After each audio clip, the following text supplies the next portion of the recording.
Before going on a closed-door meeting, Governor Muhammad Umar Jibrilla, who addressed the affected communities and security agencies, said it is worrisome that communities that would live in peacefully with each other were attacked, a development he said government will not condone.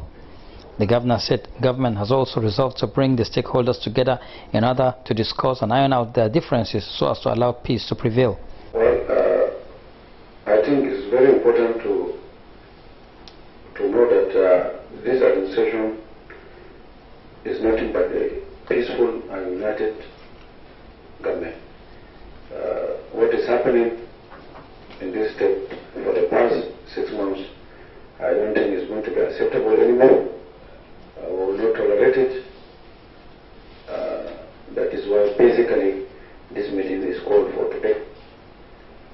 We will not longer see what is happening that nobody can even explain really why, because we've been together for the past almost 200-300 years, and now because of somebody just being myopic and greed, not only even arguing but even killing human beings, I don't think this administration will accept that. It is unacceptable.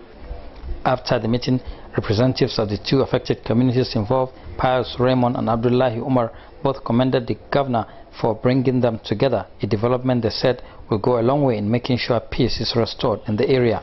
We had a very peaceful discussion, very meaningful discussion. We resolved that a panel of investigation would be set up to look into the remote causes of this problem, and we are very satisfied with the way the governor handled the issue. Gaskiya Allah ya yi ma gwamna Bindo albarka.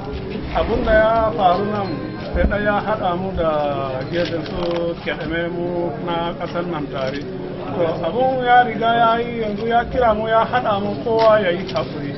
Ya yi haƙuri duka mu mun yi haƙuri kowa ya yafi juna kuma mun yafi juna za mu zanna lafiya kamar yadda muna zama da.